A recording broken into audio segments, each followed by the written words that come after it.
자, 여러분 반갑습니다. 오늘은 로지스틱 리그레션을 이용한 어, 기업 신용 평가 모형을 개발하는 과정을 파이썬 코딩으로 통해서 구현하는 실습을 해보겠습니다.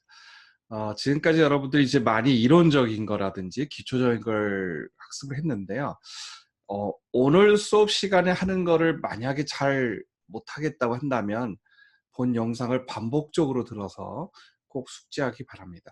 그리고 이제 앞으로 많은 코딩을 이제 하게 될 텐데 오늘 나온 코딩만 알면 앞으로의 코딩을 거의 대부분 할 수 있어요. 그래서 특별히 새로운 코드를 배우는 건 아니니까 오늘 나오는 코드는 무조건 반복해서 외울 수 있으면 당연히 좋겠어요. 그 정도로 여러분이 좀 적극적으로 해보길 바라고요. 자, 그럼 이제 수업을 진행하겠습니다. 먼저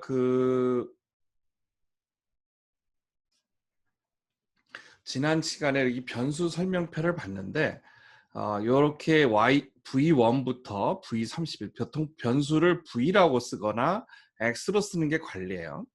그래서 이렇게 변수명을 쓰고 설명이 되어 있는 표를 지난 시간에 봤습니다.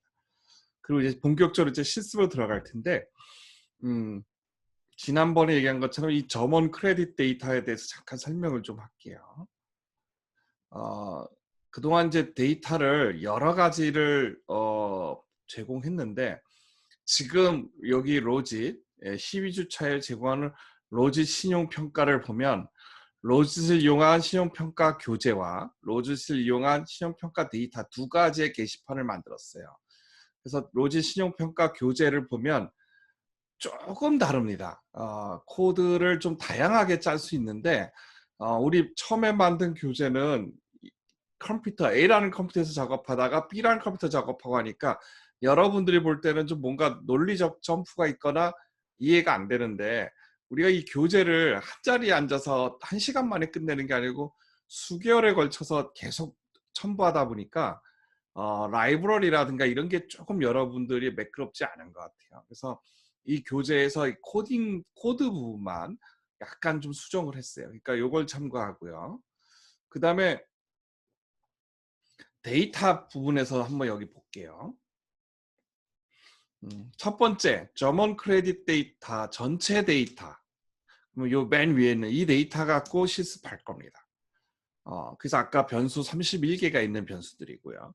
그 다음에 여러분이 로지스틱 리그레션을 만들 때는 좀 뭔가 핸들링이 필요해요. 그러면 그거를 파이썬에서 여러분이 아주 자연스럽게 하면 좋겠지만 그렇게까지 아직 실력이 안 되기 때문에 엑셀에서 데이터 작업해서 점원 크레딧 600 데이터라고 만들어 놨어요. 근데 여기 랜덤 버전이 있고 실렉션 버전이 있는데 요거는 뒷부분에 다시 얘기할게요. 그리고 실습용 데이터는 이 랜덤 버전이나 실렉션 버전을 점원 크레딧 600으로 덮어 씌우면 되겠습니다. 그래서 이 변수 갖고 실습을 쭉 했다 이렇게 보면 되겠어요. 그래서 1번이 하나의 변수 데이터고 2, 3, 4가 같은 데이터라고 보면 되겠습니다. 자, 그럼 우리 본격적으로 코드를 한번 가볼게요. 자, 점원 크레딧 데이터를 불러서 그죠? 요 뭐의 약자 같아요? 점원 크레딧이겠죠. 그리고 DF는 데이터 프레임이고 우리가 코딩할 때는 대시는 절대 안 씁니다. 대시를 안 쓰고 대신에 뭘 써야 되냐면 방금 저렇게 언더바만 써야 돼요. 언더바만. 관례예요. 그래서 대시는 안 쓰고 언더바를 항상 쓴다. 그다음에 헤드라는 함수는 라이브러리 필요 없이도 할 수 있다고 했죠. 자, 그러면 우리가 그 다음에 인포 함수를 이용해서 데이터 형식도 파악하고 describe라는 함수에서 기초 통계락을 본다고 했어요. 이거 앞에서 많이 한 거니까 만약 지금 여러분이 이게 스스로 안 된다 하면 여러분 진짜 다시 꼭 코딩 연습을 많이 해야 됩니다. 한번 볼게요. 자, 이제 로직 크레딧 레이팅이라는 어떤 폴더에 데이터하고 코드를 같이 올려놨고 여기부터 볼게요. 그래서 판다스 라이브러리를 먼저 불러오는 것부터 해야겠죠. 그래서 여러분 제가 제 타이핑을 하면서 하면은 시간이 오래 걸려서 좀 미리 해놨는데 이걸 좀 설명하면서 갈게요. 자, 그래서 판다스 라이브러리를 불렀었습니다. 그 다음에 이제 이거를 셀을 실행시키고 넘어가려면 여러분 Shift 키와 엔터 키를 같이 누르면 이렇게 돼요. 그리고 지금 아무 변화가 없지만 이 컴퓨터한테는 변화가 바뀐 거예요. 그 다음에 제가 요 셀에 내용을 좀 지워 볼게요. 그 셀에 클리어하면 되죠. 여기도 셀의 내용을 클리어해 놓을게요. 이게 기능인데, 그럼 이제 여기서 판다스 라이브러리를 불렀고, 그 다음에 그 라이브러리에서 이 함 있는데, 요게 대소문자를 잘 따시니까 꼭 조심해서 타이핑하기 바랍니다. 그래서 헤드라는 함수를 이용했더니 x1부터 x31 그리고 여기 5개만 이렇게 보여주고 있죠. 5 rows 곱하기 32 컬럼 이렇게 돼 있는데, 그리고 우리가 교재에는 V1으로 돼 있는데 여긴 제가 뭐라고 썼어요? X1. 여러분 그걸 너무 고지식하게 보면 안 돼요. 그리고 V를 써도 좋고 X1을 써도 좋은데 우리가 XY로 자꾸 얘기하니까 V1보다는 X1이 더 나은 것 같아요. 뭐 그건 여러분들 개인 선호도입니다. 자, 그 다음에 인포 함수를 한번 실행해 볼게요. 인포 함수를 실행할 때도 Shift 엔터를 누르면 됩니다. 그러면은 1000개의 데이터가 있으니까 쭉 변수별로 어떤 게 있는지, 그리고 여기 보니까 13번은 어떻게 돼요? 996개가 난널이고 그러니까 4개가 미싱이 있다는 얘기겠죠. 그 다음에 여기 23번 변수도 4개가 미싱이 있는 것 같아요.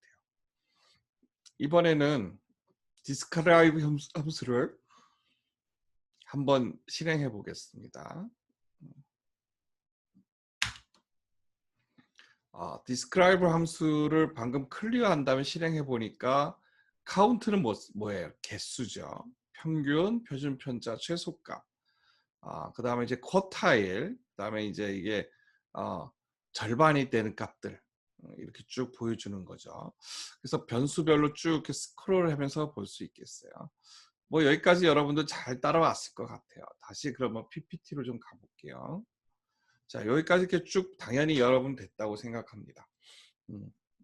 자, 지금들 한번 실습해 보도록 하고요. 자, 이제 그 다음에는 이제 우리가 결측치를 찾아야 되는데 파이썬으로 결측치를 찾아서 코드에서 직접 그 변수를 조작하는 건 쉽지 않아요. 근데 이제 아주 쉬운 거 하나만 알려드릴게요. 일단은 이 isNull이라는 함수, isNull이 있고 썸이 있으면 그 변수는 어떻게 돼요? 합계가 이거의 썸입니다. isNull. 그러니까 변수가 결칙치가 있는 걸 개수를 찾아내는 거죠.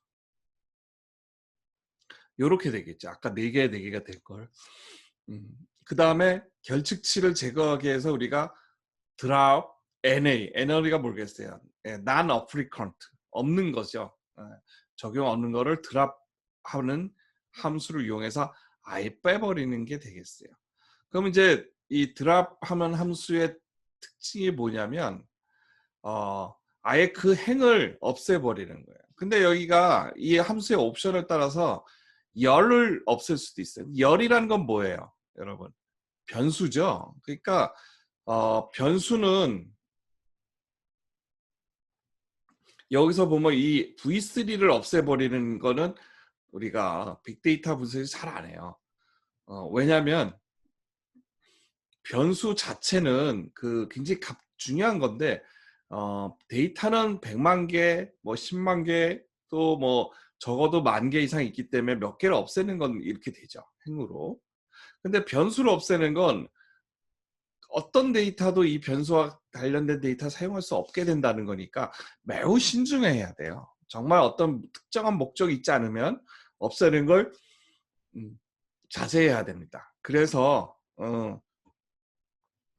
여기처럼 drop NA 할 때 옵션을 그냥 디폴트로 하면 그냥 행이 되겠어요. 그래서 여러분은 그 행으로만 쓰는 함수를 이용하면 되겠고요. 호기심으로 변수를 컬럼을 지우는 것도 안 하는 게 좋겠어요. 자, 요거 한번 이제 또 실행해 볼게요. 방금 여기도 우리가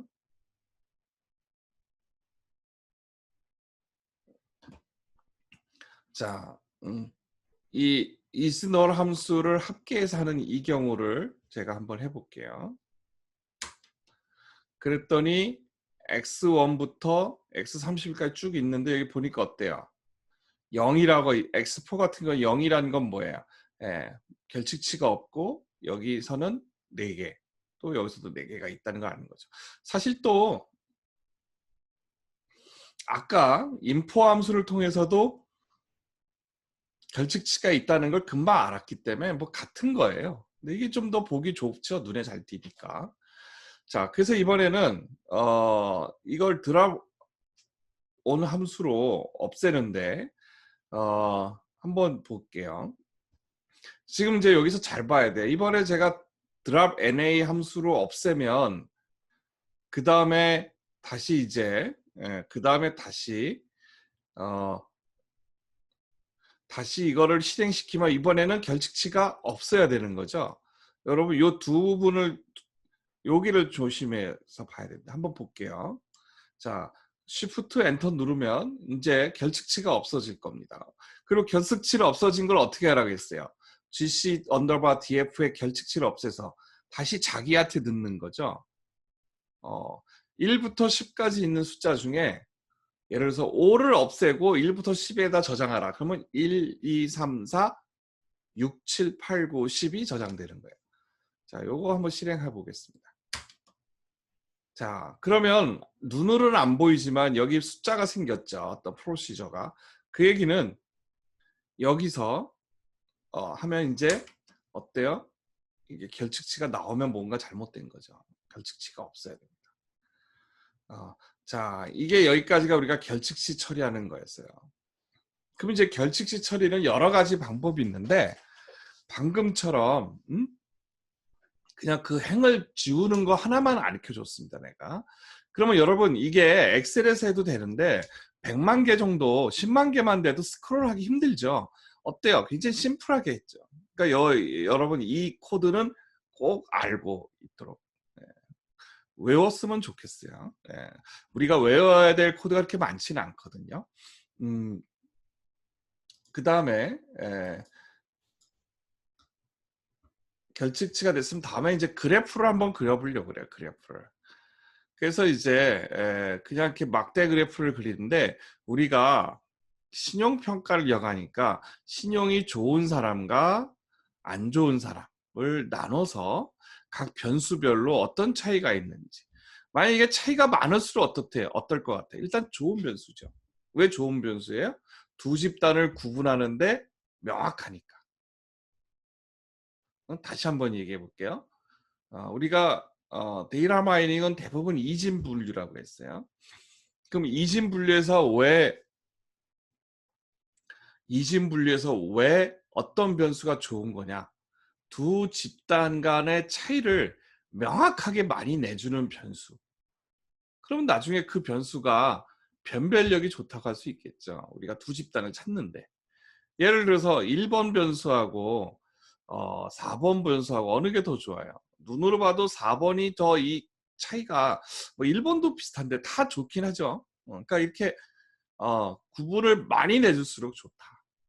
그게 변별력 있는 함수고 우리가 아까 31개의 변수가 있었지만 그걸 모두 다 집어넣으면 안 돼요. 여러 가지 이유를 그동안 얘기했지만 어떤 데이터를 보관하고 나중에 적용하는데 너무 많으면 안 됩니다. 변수가 많으면.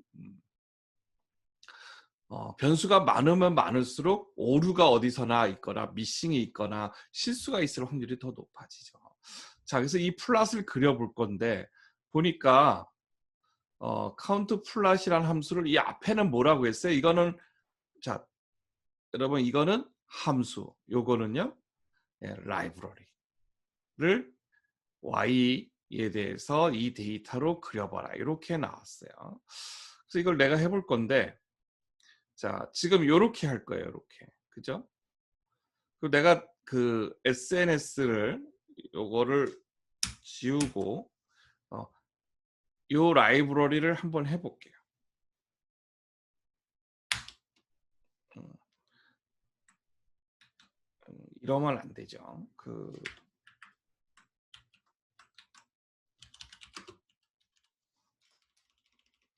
내가 이제 오늘 수업 시간에 오류가 있는지 한번 테스트를 먼저 했기 때문에 이런 건데, 내가 요 기능을 한번 보여줄게요.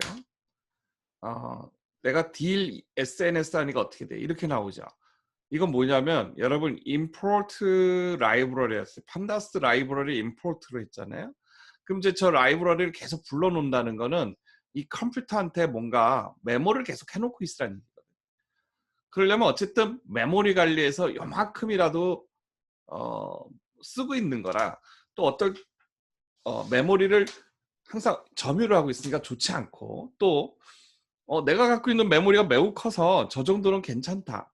그럼에도 불구하고 어떤 이유든 간에 이 라이브러리를 그만 와라 라고 하고 싶을 때는 딜하고 우리가 as pd, 판다스 또는 SNS로 한 거를 딜이란 명령을 쳐주면 돼요.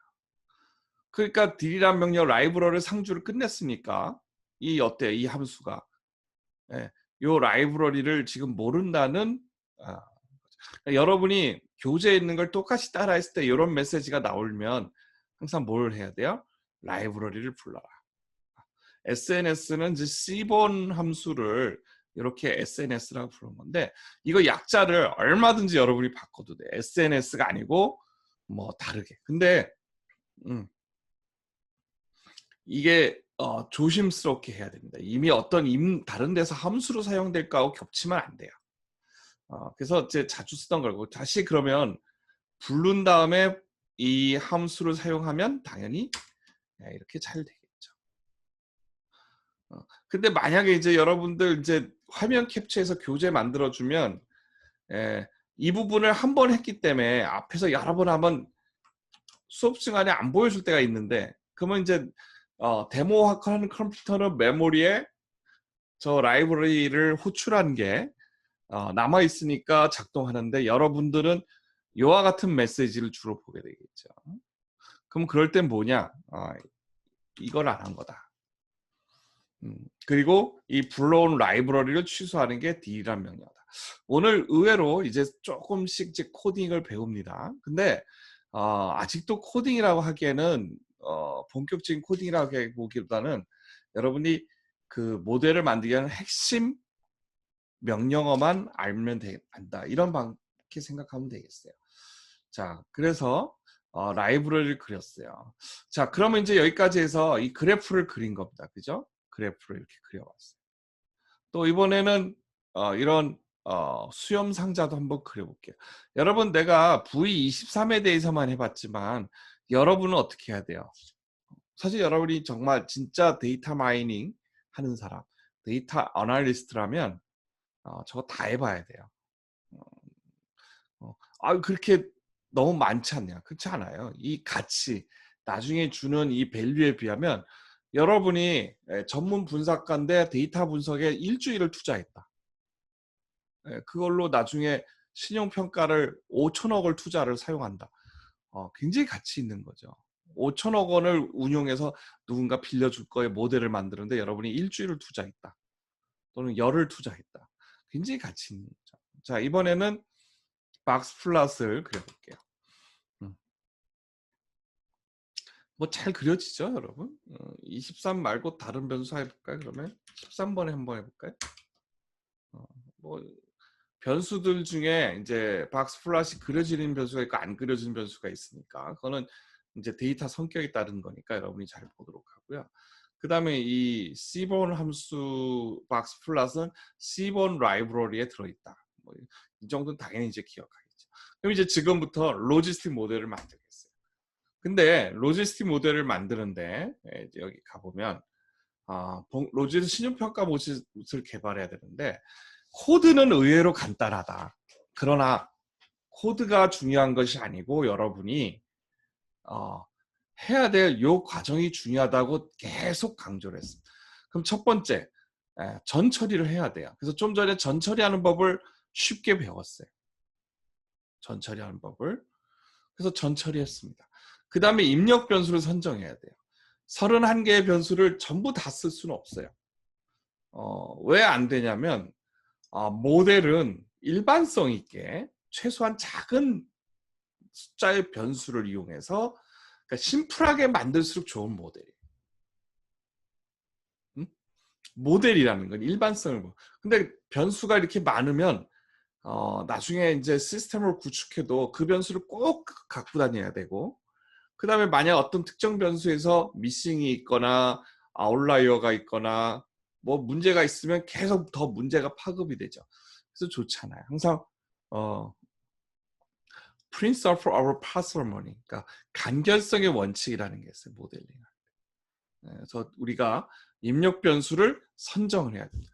그럼 이게 굉장히 중요한 거예요. 여러분 아무리 좋은 재료가 많다고 해도 그걸 모든 재료를 한꺼번에 넣어서 음식을 만들면 어떻게 돼요? 정체성이 없죠. 그러면 아까 신용 불량과 신용이 좋은 사람을 잘 구분해주는 변수를 뽑아서 하면 되겠다. 그러려고 우리가 막대 그래프도 그려봤고 수렴상자도 그려본 거예요. 알겠죠? 예를 들어서 이렇같이 개인의 신용도 하고 키하고는 어때요? 발 크기는 전혀 무의미한 변수들이죠. 근데 그런 변수들이 많이 있음으로써 노이즈가 생기기 때문에 그런 무의미한 변수들은 없어요. 근데 이제 여기서 아직까지 여러분들이 이제 기초 단계니까 이런 변수 선정하는 방법을 어떤 기법이나 코드를 안 하고 어떻게 하면 돼요?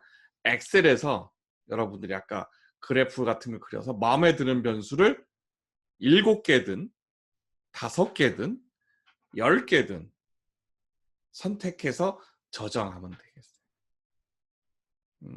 이런 식으로 저장이 되겠죠. Y 값이 맨 앞에 두고 종송 우리가 목표치를 왜 앞에 두냐면 만약에 변수가 많으면 이게 100번째 있으면 이 변수는 자주 관심 있는데 맨 뒤로 가니까 스크롤이 되니까 눈이 아프거든요. 그래서 앞에 두는 게 관례.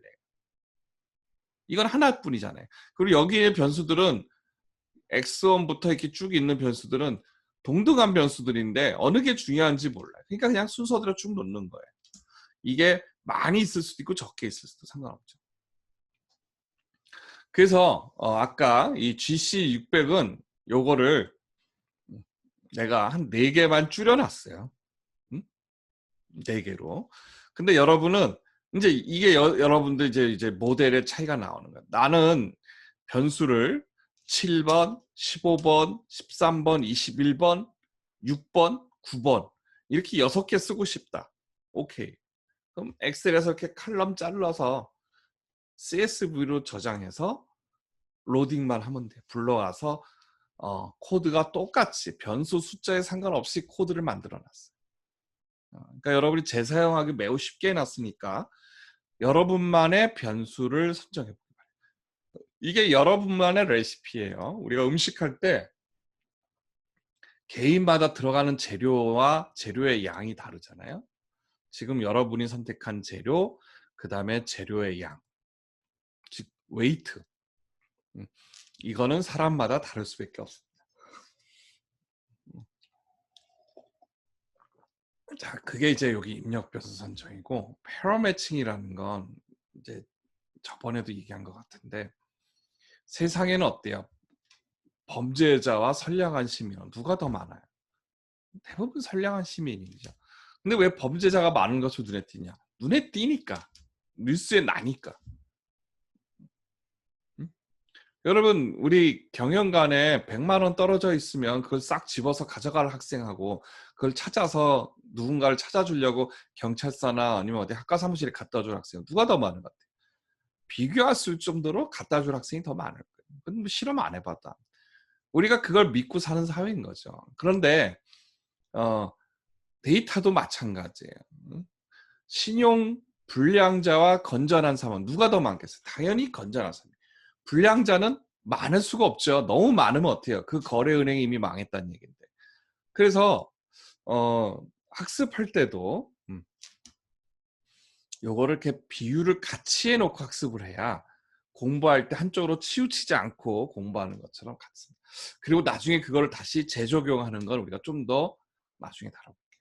그래서 이 저널 크레딧 데이터를 보면 300명이 그러니까 신용 등급이 좋고 300명이 불량이고 700명이 좋게 돼 있어요. 그래도 나름대로 비슷하게 맞춰놨는데 우리는 여기서 그래서 300명의 신용 불량자와 300명의 신용 좋은 사람을 만들어요. 그럼 이거 어떻게 300명 뽑습니까? 랜덤하게 무작위로. 그럼 어떻게 무작위로 뽑죠? 눈 감고 뽑으면 돼요. 또는 이제 그걸 기술적으로 하면 되는데 아마 여러분 엑셀에서 얼마든지 할 수 있을 거예요. 소팅을 무의미하게 막 어떤 숫자를 랜덤으로 막 넣어놓은 다음에 무의미하게 시켜서 거기서 뽑으면 되겠죠. 여러분 이렇게 데이터 소팅하고 뽑고 변수 자를 때 대부분 리서치 어시스턴트가 사고를 쳐요. 옛날에도 보면 기업은행 프로젝트 할 때 사고를 쳐서 나중에 최종 보고서가 지금도 없는 계속 표가 바뀌었기 때문에 어느 게 최종본인지 기억이 안 나요. 나중에 사람들이. 그리고 뭐 하나은행 할 때도 한 달을 날렸어요. 우리 연구부조원이 셔플링 할 때 섞여버린 거죠. 조심해야 돼. 이거는 진짜 데이터를 많이 다뤄봐야 돼요. 여러분 내가 준 데이터 그대로 쓰지 말고 이렇게 GC600이라고 저장해서 로딩하는데 방금처럼 여러분이 선정하는 데이터를 자유롭게 하고 아직은 여러분이 파이썬으로 직접 하기에 익숙하지 않으니까 여러분이 이거를 그 엑셀 같은 데서 하면 되겠어요. 그리고 만약에 여러분 중에 파이썬 코딩에 좀 익숙한 사람이 있으면 이런 과정을 파이썬으로 직접 하려는 노력을 해보면 더 좋겠어요.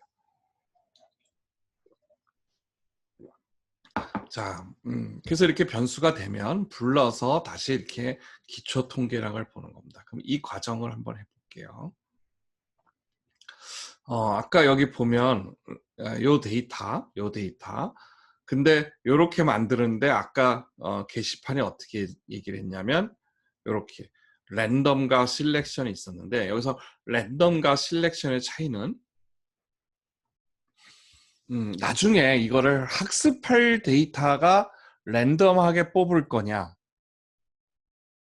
아니면 내가 처음부터 어떤 이유가 있어서 그 레코드를 딱 정해서 이거는 학습, 이거는 테스트라고 지정할 거냐.